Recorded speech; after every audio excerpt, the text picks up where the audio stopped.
Commander Vex Talonridge stood before the omniscient tactical simulator with the kind of reverence most species reserved for their gods. Which made sense, because for the past 10,000 years, the OTS had been exactly that, infallible, all-knowing, and absolutely never wrong. Not once, not even a little bit.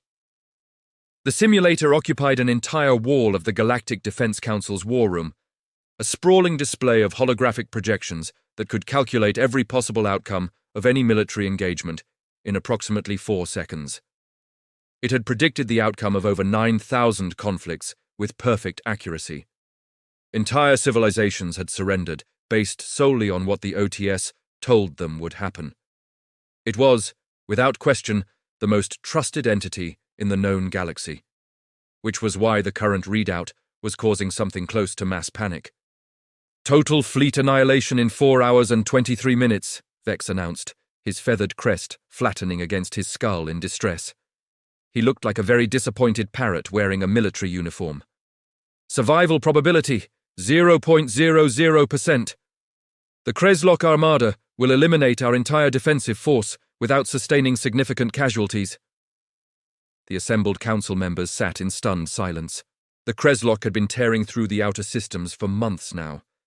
Their fleet, an unstoppable tide of military precision that had conquered 47 star systems without a single defeat. Now they were here, at the council's doorstep, and the OTS had just told everyone they were absolutely going to die. "Well, that's not ideal," said Captain Jake Morrison, the sole human representative at the table. He was leaning back in his chair, boots propped up on the conference table in a way that made Vex's eye twitch. "Have we tried, I don't know, not losing?" Every alien head in the room turned to stare at him. "Captain Morrison," Vex said with the patience of someone explaining basic arithmetic to a particularly slow child. "The omniscient tactical simulator does not make mistakes. If it calculates total defeat, then total defeat is not merely probable, it is inevitable. The laws of physics themselves support this conclusion." Sure, Jake said, waving a hand dismissively. "But have you tried asking it nicely? Maybe the computer's just having a bad day." "The OTS does not have days, good or otherwise. It exists in a state of perpetual computational perfection." Vex's feathers ruffled. "I am formally recommending immediate surrender. We may be able to negotiate terms that preserve some civilian populations." "Yeah, I'm going to go ahead and vote no on the whole surrender thing," Jake said, finally taking his feet off the table and sitting up. "Call me old-fashioned, but I prefer my humanity unconquered. It's a whole vibe we've got going." Science Officer Cora Minbeck, who looked like a praying mantis that had been taught to wear glasses, clicked her mandibles in what might have been amusement. "Captain Morrison, I appreciate your optimism, but perhaps you do not fully understand the situation. The Kreslok fleet outnumbers us 3-1. Their weapons technology is superior. Their tactical coordination is flawless. The OTS has run over 8 trillion combat scenarios. We lose every single one." "Every single one?" Jake asked. "Every single one," Cora confirmed. "Huh." Jake scratched his chin thoughtfully. That seems statistically unlikely.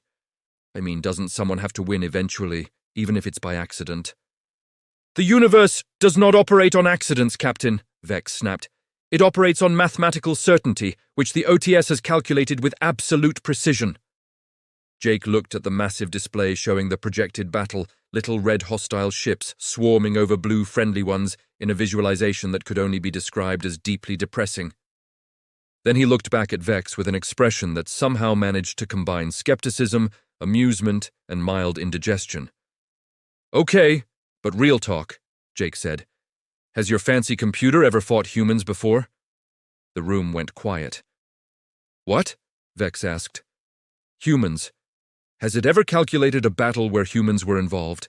Because Earth only joined the Council last month, and I'm just saying, maybe your all-knowing simulator is missing some data." Cora's antennae twitched.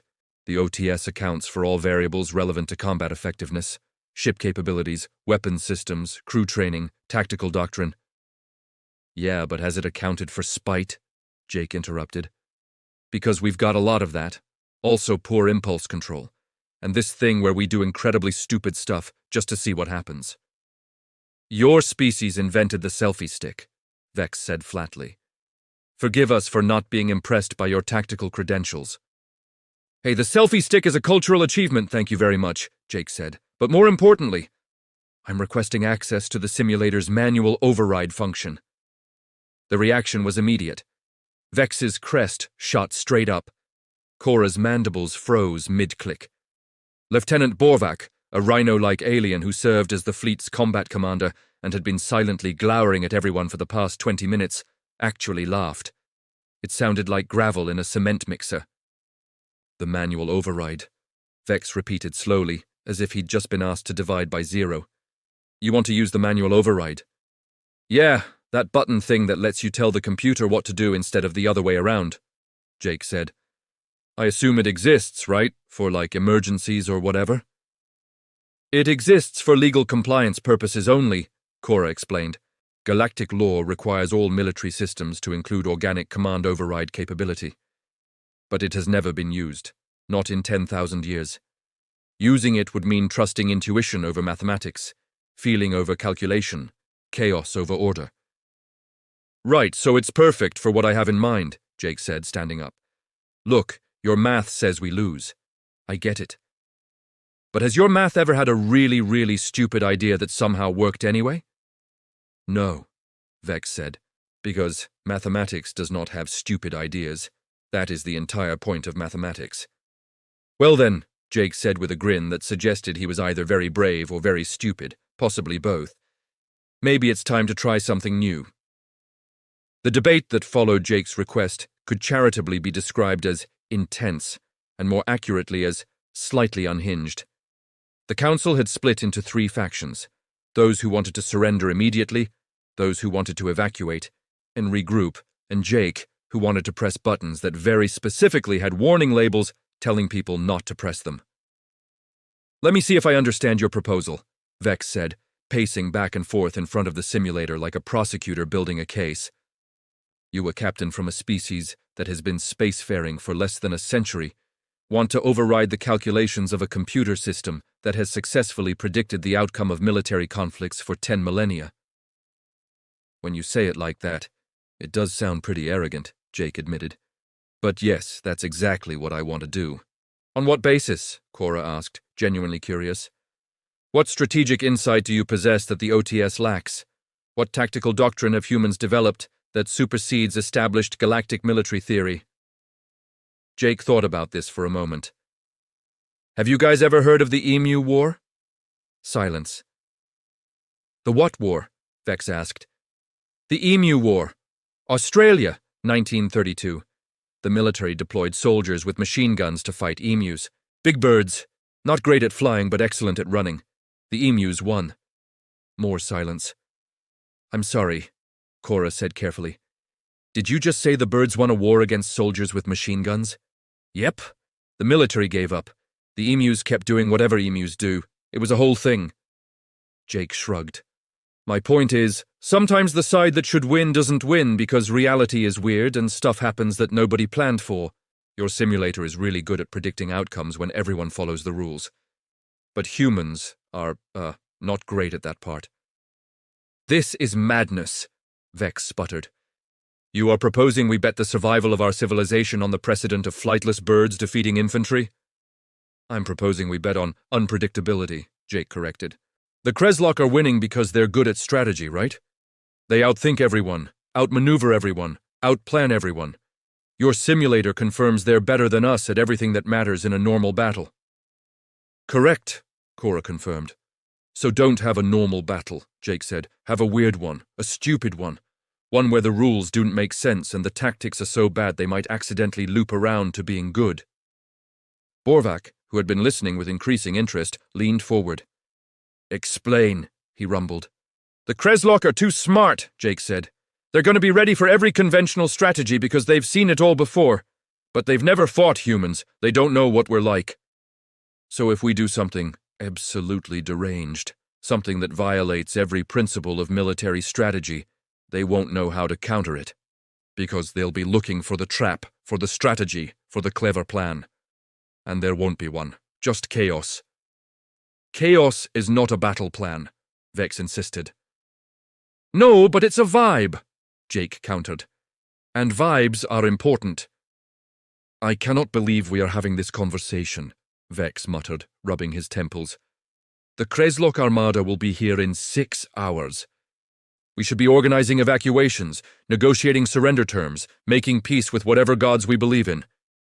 Instead, I am listening to a human-explained strategic doctrine using the word vibe. Look, I know this sounds crazy, Jake said, his tone becoming more serious. But we've got nothing to lose, right? Your computer says we're dead anyway. Surrendering means we lose. Evacuating means they chase us down and we lose later. So why not try something different? Give me 30 minutes with the manual override. If the simulator still says we're doomed, fine, we'll do it your way. And if it says your plan works? Cora asked. Then we fight, Jake said simply. And maybe, just maybe, we win. Vex looked at Cora. Cora looked at Borvak. Borvak looked at Jake and grinned, showing teeth that could probably bite through hull plating. I like this human, Borvak said. He is either brilliant or insane. Either way, more interesting than surrendering. This is a terrible idea, Vex said weakly. Probably, Jake agreed, but you know what's also a terrible idea? Surrendering without even trying to fight. At least if we lose my way, we'll lose doing something memorable. Cora's antennae twitched in what might have been amusement. As the Council's chief science officer, I feel obligated to point out that this violates approximately 800 protocols. Noted, Jake said. However, Cora continued, as someone who has dedicated her life to the pursuit of knowledge, I am experiencing what I believe humans would call curiosity. The OTS has never been wrong, but it has also never encountered your species in combat conditions. The scientific method requires testing hypotheses, even improbable ones. Are you saying you support this madness? Vex demanded. I am saying I want to see what happens, Cora said. For science. Vex looked around the room at the assembled council members, seeing various degrees of desperation, curiosity, and in Borvak's case, barely suppressed excitement at the prospect of actually fighting instead of surrendering. His shoulders slumped in defeat. 30 minutes, he said finally. You have 30 minutes with the manual override, Captain Morrison. When the simulator confirms that your plan is somehow even worse than doing nothing, we proceed with surrender protocols. Agreed?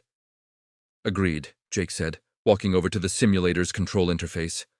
Although for the record, I think you're going to be surprised. I have lived for 97 years, Vex said tiredly. I have never been surprised by anything in my entire life. I doubt a human with questionable tactical judgment will be the first. Jake looked at the manual override panel, which was covered in warnings written in 17 different languages, all of them essentially saying, "Do not touch this unless absolutely necessary." He cracked his knuckles and grinned. "Challenge accepted," he said, and pressed the override button. The moment Jake activated the manual override, the omniscient tactical simulator made a sound it had never made before, a confused beep. It was the computational equivalent of a dog tilting its head at a new trick. "Okay," Jake said, examining the control interface with the confidence of someone who had absolutely no idea what he was doing but refused to let that stop him. "Let's see what we're working with here." The display shifted, showing the current defensive formation. A standard 3-layer perimeter with heavy cruisers forming the outer shell, support vessels in the middle, and command ships safely in the rear. It was textbook defensive strategy, which was exactly the problem. "First thing," Jake muttered, selecting the fleet positions, "we're going to split up." "Split up?" Cora asked, leaning over his shoulder. "That's the opposite of concentration of force. It's a fundamental principle of military strategy to maintain unit cohesion." "Exactly," Jake said, dragging ship icons across the display in what appeared to be a completely random pattern. "The Kreslok will expect us to group up for mutual support, so we're going to spread out in the weirdest pattern possible. Look, I'm putting this cruiser way out here by itself, and this one over there, and these 3 are going to be in a triangle, but like a really uneven triangle." The simulator immediately flagged errors. Red warning text began scrolling across the screen. "Formation violates cohesion protocols. Unit separation exceeds tactical support range. Pattern lacks strategic purpose. Yeah, ignore all that, Jake said, dismissing the warnings. Vex was making a sound like a kettle about to boil. This is chaos! Literal chaos! You are distributing our forces in a pattern that provides no mutual support, no defensive depth, no predictability, Jake interrupted. That's the point. When the Kreslok show up, they're going to see this mess and think, what the hell are they doing? And while they're trying to figure it out, we hit them with Phase 2. There's a Phase 2? Borvak asked, sounding delighted. Oh yeah, Jake said, pulling up the communications protocol menu. We're going to broadcast music. The room went very, very quiet. Music, Vex repeated flatly. Music, Jake confirmed, scrolling through Earth's cultural database. Specifically, I'm thinking something from the 1980s. Lots of synthesizers, maybe some electric guitar. We'll transmit it on all frequencies during the battle. Why in the name of sanity would we do that? Vex demanded. Because it's weird and distracting, Jake said. The Kreslok have probably never heard human music. They'll waste time trying to figure out if it is some kind of psychological warfare or encrypted communication. Meanwhile, it'll confuse their sensors and annoy them, which is a bonus. Cora was staring at the display like she'd just witnessed something profoundly wrong with the universe. You are weaponizing entertainment media, she said slowly. I prefer to think of it as tactical confusion enhancement, Jake said, selecting several aggressively upbeat songs and adding them to the battle plan. Okay, next part. See all these cargo vessels we've got in the rear? We're moving them to the front. Those ships are unarmed, Cora protested. They have minimal shielding. They will be destroyed immediately. Not if they're playing dead, Jake said, programming evasive maneuvers that essentially made the cargo ships drift around like debris. We'll power them down, make them look like wreckage, scatter them in the debris field from that mining station we evacuated last week. The Kreslok scouts will investigate because they're thorough like that. When they get close, boom, the cargo ships power up and the actual warships hiding behind them open fire. That's called a trap, Borvak said approvingly. I like traps. It's also called a violation of combat protocols regarding civilian vessels, Vex said. And those ships will be destroyed the moment they power up. Some of them, yeah, probably, Jake admitted. But it'll buy us time and create confusion. Plus, I'm betting the Kreslok won't expect it because it's a war crime in like 12 different legal codes. We are not committing war crimes, Vex squawked. They're cargo ships we repurposed for military use, not actual civilian ships, so technically we're fine, Jake said. I checked the regulations while you guys were arguing earlier. Loopholes are great. He continued inputting commands, each one more baffling than the last. Ships would advance, then retreat, then advance again for no apparent reason. Certain vessels were programmed to simply stop moving at random intervals. He set up attack patterns that violated basic physics by requiring ships to decelerate in ways that would make their crews extremely uncomfortable. The simulator was having a crisis. Error messages were piling up faster than it could display them. Maneuver violates momentum conservation. Tactic lacks clear objective. Strategic doctrine not recognized. Formation efficiency catastrophic. This is beautiful, Jake said, adding a final flourish to the plan. Okay, last thing. For the big finale, all the human ships are going to charge directly at the Kreslok flagship while everyone else retreats. That's suicide, Vex said. That's what they'll think too, Jake said. They'll assume it's a trap, that we've got some secret weapon, or we're trying to distract them from the real attack. They'll overcommit their defenses to stop us. And while they're doing that, the retreating fleet loops back and hits them from behind. And when they realize it was not a trap and simply a suicidal charge, Cora asked. By then, it's too late, Jake said, finalizing the inputs. Okay, computer, let's see what you think of my masterpiece. He pressed execute. The OTS began processing the battle plan. Normally this took 4 seconds. After 10 seconds, it was still calculating. After 30 seconds, Cora's antennae were standing straight up in alarm. This is unprecedented, she whispered. The OTS never takes this long. After 45 seconds, the simulator made a sound that could only be described as a computational wheeze, displayed the message, critical error, tactical logic failure, and crashed. Every screen in the war room went dark. What? Vex said very quietly. Did you do? I think, Jake said, staring at the blank screens, I just broke your unbreakable computer. Borvak's laughter could be heard 3 decks away. The emergency technicians descended on the OTS like worried parents rushing to a sick child. They ran diagnostics, checked power systems, rebooted core processors, and generally looked increasingly panicked as their supposedly infallible simulator remained stubbornly dark. This is impossible, one technician muttered, their tentacles flying across a diagnostic panel. The OTS has triple redundant systems. It cannot simply crash. And yet, Jake said helpfully, crash it did. Vex was sitting with his head in his hands, occasionally making sounds like a deflating balloon. Cora was frantically taking notes, her scientific curiosity apparently overpowering her horror at watching 10,000 years of military doctrine collapse in real time. After 20 minutes of increasingly desperate technical intervention, the screens flickered back to life. The OTS rebooted with what could only be described as digital reluctance, like a student showing up to class after a 3-day bender. System restored, the lead technician announced.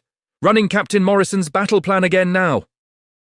Everyone held their breath as the simulator processed Jake's chaotic strategy for the second time. This time, it managed to complete the calculation without crashing, though it took significantly longer than the usual 4 seconds. The results appeared on screen.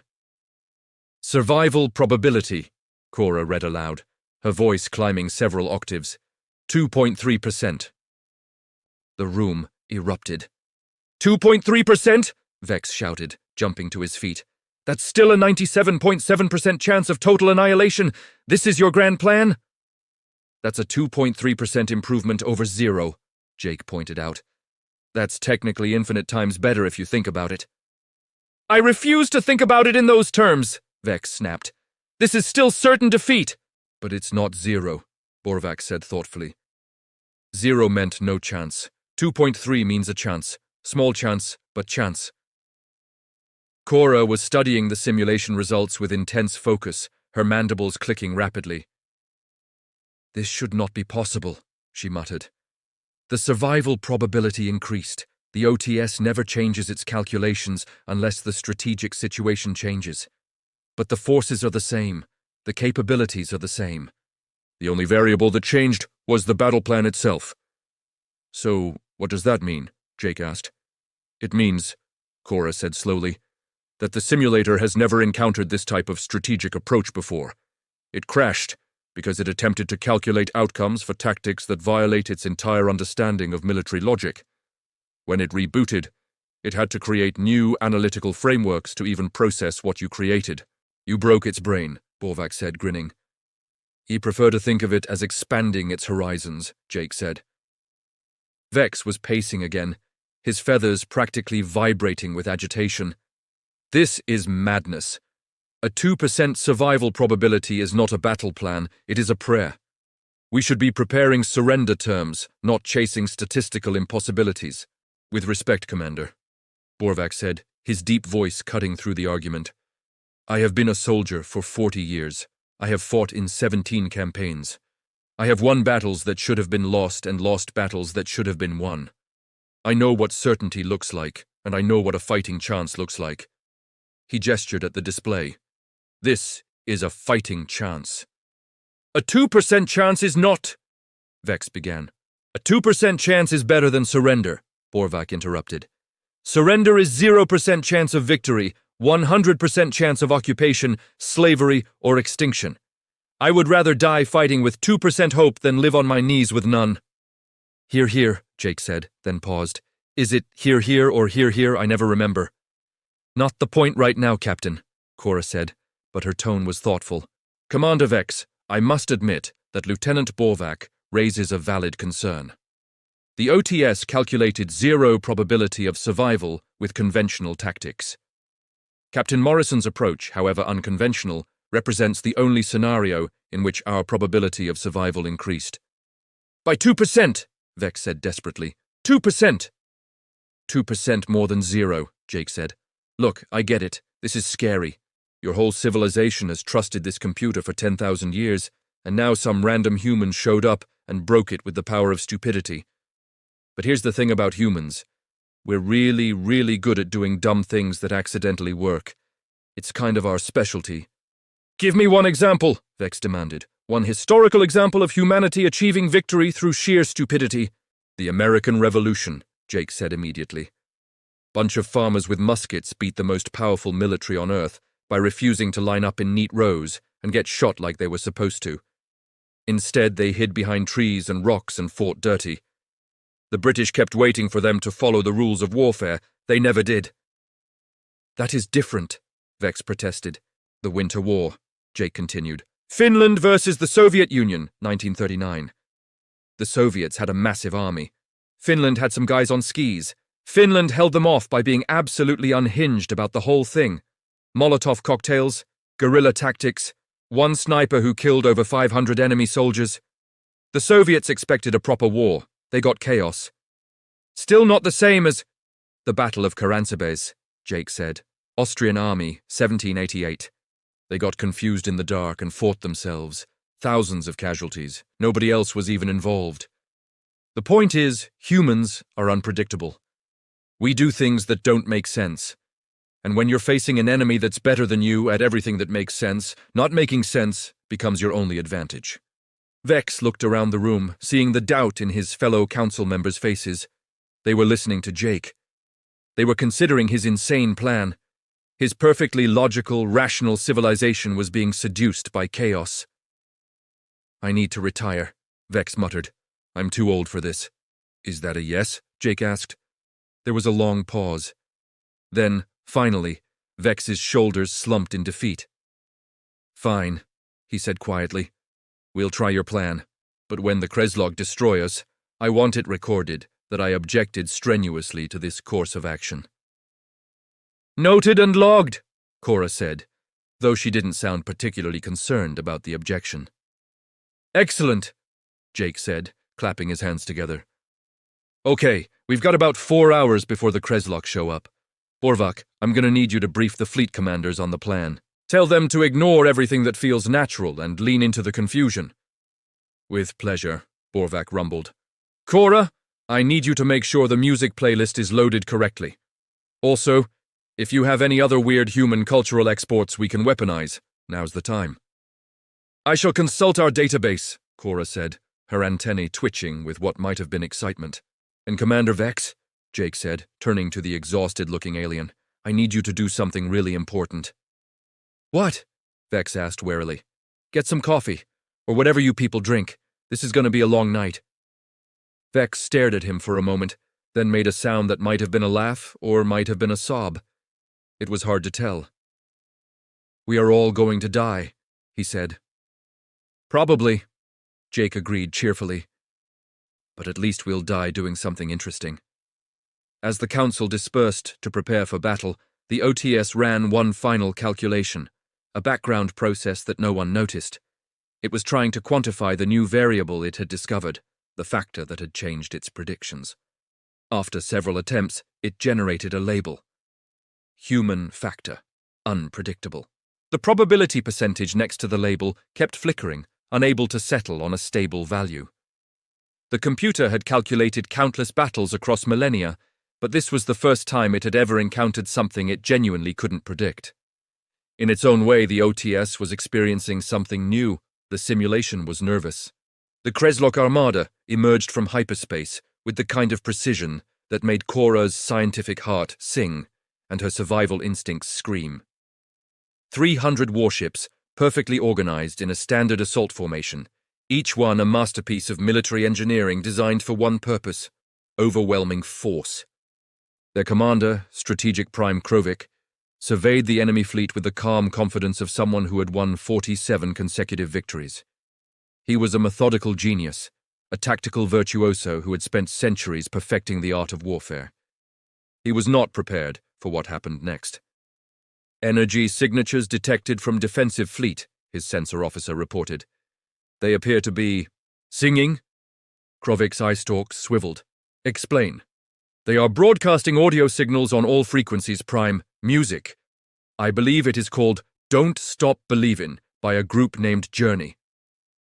There was a long pause in the Kreslok command center. "Is this some form of psychological warfare?" Krovic asked. "Unknown, Prime. Analysis suggests it may simply be music." "Continue monitoring," Krovic ordered, though he felt the first tickle of confusion. In 400 years of military service, he had never encountered an enemy that opened combat with a musical performance. "Tactical display shows enemy forces have scattered," another officer reported.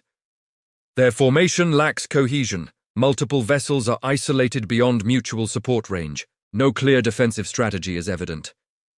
"They are in disarray," Krovic concluded. "Fear has broken their discipline. Press the attack. Standard encirclement pattern Alpha." The Kreslok fleet began its advance, ships moving with choreographed precision. They split into 3 groups, each one moving to surround a cluster of enemy vessels.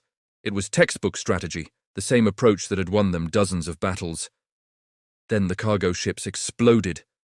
Not literally exploded. They just suddenly powered up from what appeared to be wreckage in the debris field, emergency beacons screaming, while actual warships that had been hiding in their sensor shadows opened fire at point-blank range. Krovic watched in disbelief as his forward scouts, who had moved in to investigate what they thought was battlefield debris, were caught in a devastating ambush. 5 ships destroyed in the first volley. "How did they hide military vessels in a debris field?" he demanded. "They used civilian cargo ships as decoys, Prime. They were powered down to mimic wreckage. That violates approximately 8 different articles of the Galactic Warfare Convention," Krovic said. "Yes, Prime. Should we file a formal complaint?" "After we destroy them," Krovic said, his tactical mind racing. The ambush was clever, he admitted. Unorthodox, but clever. It suggested the enemy had more strategic depth than anticipated. He would need to adapt, regroup and reform, pattern Delta, account for potential hidden forces. The Kreslok fleet began to reorganize, adjusting their formation to account for the possibility of more surprises. It cost them precious minutes, which was exactly when the human vessels started doing something that made absolutely no sense. "Enemy cruiser group, advancing at maximum velocity, Prime. Target and engage. Now they are retreating, Prime. Pursuit pattern. Now they are advancing again, Prime." Krovic stared at the tactical display. The enemy ships were accelerating and decelerating in a pattern that served no tactical purpose whatsoever. They were burning fuel, stressing their engines, and accomplishing nothing except making his targeting solutions constantly obsolete. "Are their pilots having medical emergencies?" he asked. "Unknown, Prime, but it is affecting our firing accuracy. Our targeting computers are designed to predict trajectory based on enemy maneuvers. These maneuvers are not predictable." "Everything is predictable," Krovic insisted. "Find the pattern." And his tactical officers tried. They ran probability analyses, studied the enemy movements, searched for the underlying strategy. There had to be a reason for the erratic behavior. A feint, perhaps, a distraction from the real attack. Except the entire enemy fleet was behaving this way, and there was no real attack. Meanwhile, the music had switched to something called Eye of the Tiger. "Prime, we have expended 17% more ammunition than projected due to targeting difficulties." Krovic's mandibles clicked in irritation. "Adjust firing patterns. Saturate zones rather than precision targeting. That will reduce our ammunition efficiency significantly, Prime." "I am aware. Do it anyway." The Kreslok began firing in wider patterns, attempting to overwhelm the enemy's chaotic movements with sheer volume. It worked, after a fashion. Enemy ships began taking damage. The casualties started mounting on both sides. But something was wrong. Krovic could feel it. The battle was not flowing the way battles were supposed to flow. There was no clear front line, no organized retreat, no strategic objectives being fought over.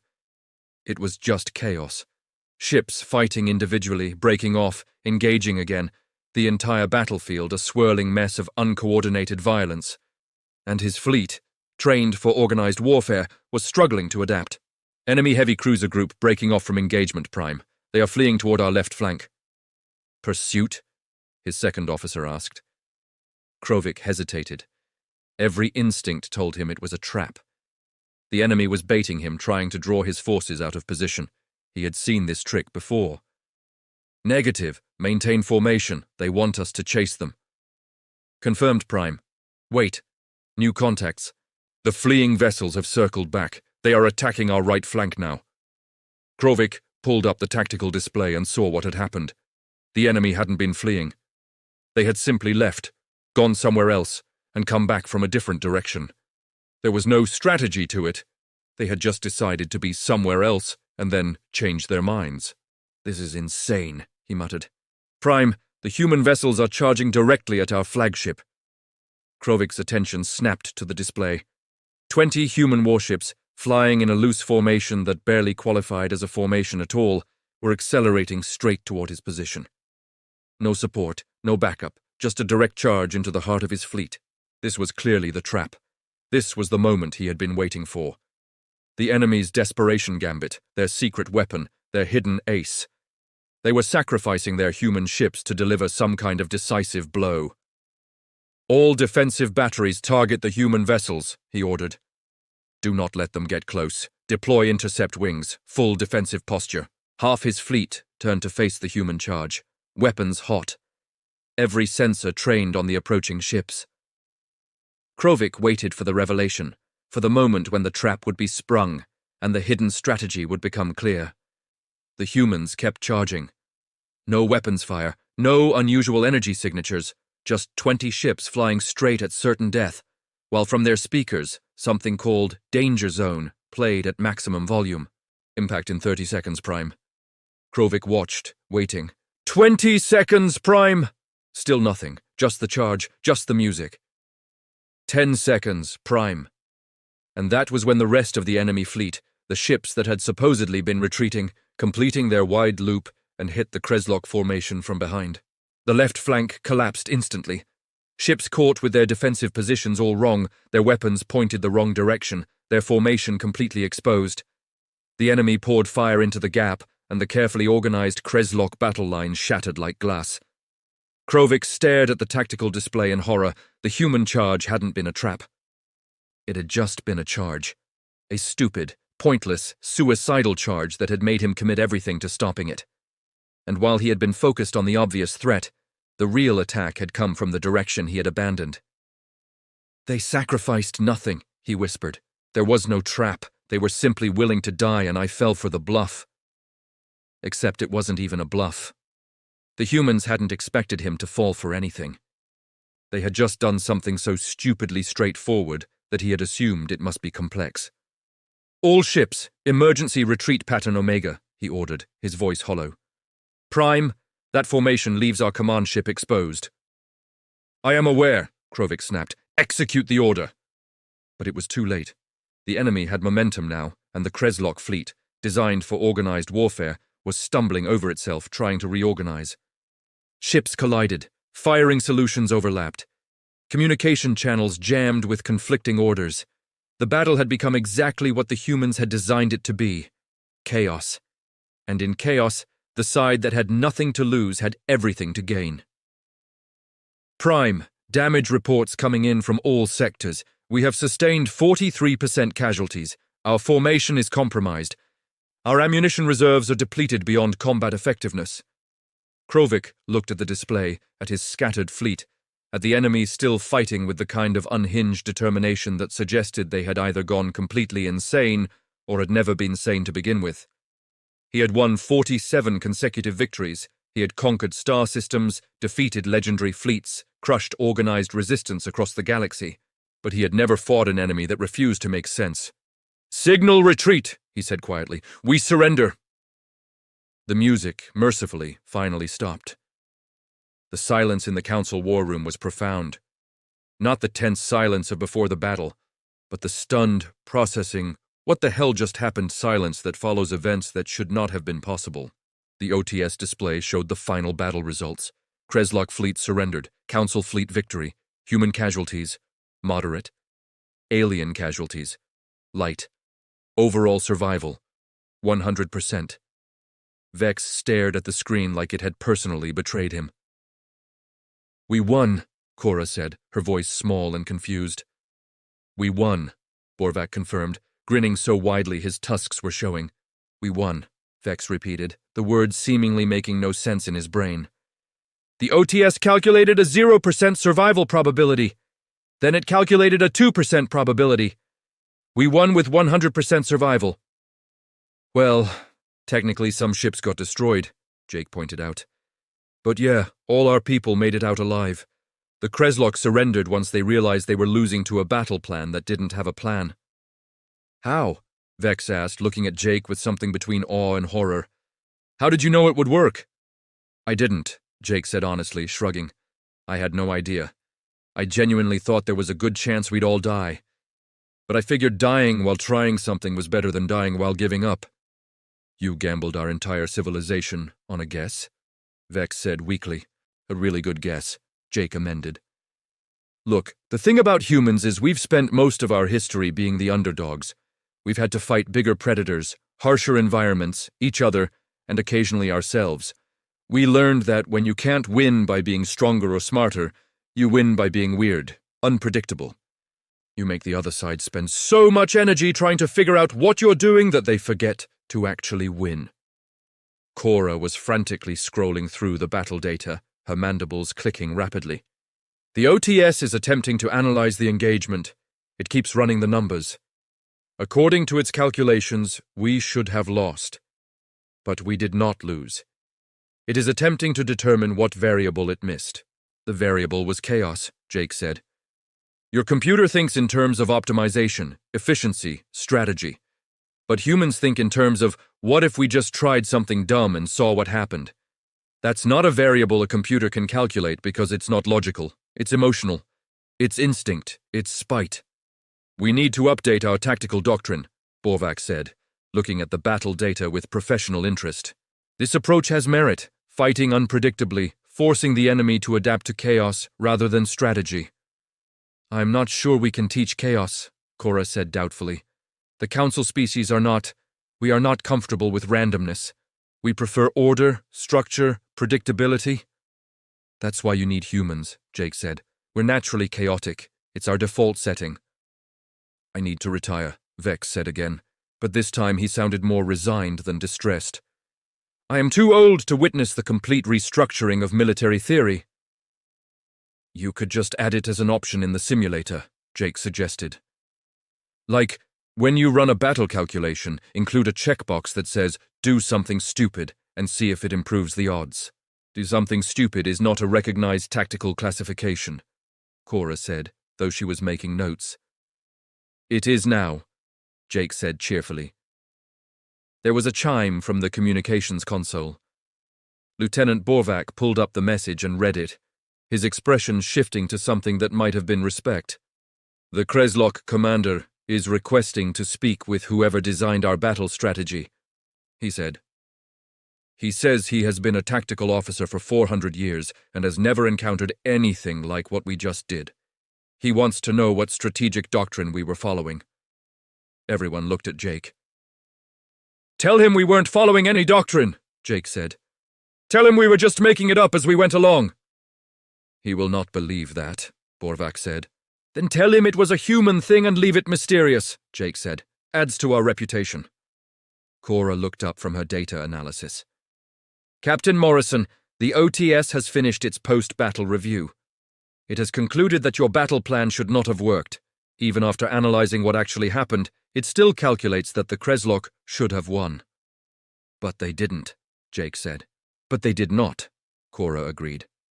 The OTS is experiencing what I believe humans would call an existential crisis. It has added a new variable to its database, human factor, unpredictable. However, it cannot assign a stable probability value to this factor because, by definition, humans are unpredictable. So we broke your computer permanently, Jake said. Essentially, yes, Cora confirmed. The OTS will now have to account for human chaos in all future calculations. It will make predictions less certain, more variable, more... She paused, searching for the word. Human, Jake supplied. Yes, Cora said, her antennae drooping slightly. More human. Vex stood up, straightened his uniform, and looked at Jake with an expression that suggested he had aged several decades in the past few hours. Captain Morrison, he said formally, on behalf of the Galactic Defense Council, I thank you for your service today You have achieved what our civilization's greatest strategic minds said was impossible. You have defeated an enemy that had never been defeated. You have done this by violating every principle of military doctrine we hold sacred. You're welcome, Jake said. I am also formally requesting that you never do anything like this again, Vex continued. The Council species have spent 10,000 years building a society based on logic, reason, and predictability. In 6 hours, you have introduced chaos into our military doctrine that will take centuries to fully process. We are not equipped for this level of strategic madness. That's fair, Jake said. However, Vex added, his expression softening slightly, I must admit that your approach has merit. Perhaps our civilization has become too rigid, too dependent on certainty. Perhaps we needed someone to show us that chaos, properly applied, can be as effective as order. Does this mean you're not retiring? Jake asked. I am absolutely retiring, Vex said firmly. Immediately, before you people discover time travel or something equally catastrophic. There was a brief, awkward pause. Oh, Jake said carefully. Funny story about that, actually. No, Vex interrupted, holding up a wing. No, I do not want to know. Whatever humans have done or are planning to do with time travel, I do not want to know. I am going to retire to a nice, quiet planet where the most exciting thing that happens is the seasonal migration of peaceful herbivores. Probably for the best, Jake agreed, as Vex left the war room, muttering about pension plans and quiet retirement communities. Borvak approached Jake with his characteristic grin. The fleet commanders are asking if you will be staying with the Council as a tactical advisor, he said. Me? I'm just a captain, Jake said. I don't even know what I'm doing most of the time. That, Borvak said, is exactly why we need you. Cora joined them, still analyzing data on her tablet. I am going to spend the next several years studying this engagement. The psychological warfare aspects alone will require extensive research. I have never seen music used as a tactical asset before. Music makes everything better, Jake said sagely. That's just science. That is not science, Cora said, but she was making notes anyway. As the Council began the process of organizing the post-battle procedures, managing the Kreslok surrender, and trying to figure out how to explain to the rest of the galaxy what had just happened, Jake looked at the OTS display one last time. The simulator was running calculations, trying to incorporate its new understanding of human unpredictability into its strategic models. The probability percentages kept flickering, unable to settle on stable values. For the first time in its 10,000-year existence, the omniscient tactical simulator was uncertain. Jake smiled. Uncertainty meant possibility. Possibility meant hope. And hope, he had just proven, could defeat even the most certain predictions of defeat. Hey, computer, he said to the OTS. Thanks for letting me break you. The simulator didn't respond, of course. But somewhere in its quantum processors, a new subroutine was forming. A calculation that would be referenced in every future battle simulation, every strategic planning session, every military engagement for the rest of galactic history. Human factor, unpredictable. Probability of humans doing something logical, low. Probability of humans doing something that works anyway, impossible to calculate. Recommendation, expect chaos. And somewhere, in a retirement home on a peaceful planet with migrating herbivores, Commander Vex Talonridge would read reports of future battles and shake his head, wondering what insane strategy the humans had deployed this time. But that was a problem for future Vex. Present Vex was just trying to find a planet that didn't have humans on it. It was harder than he expected.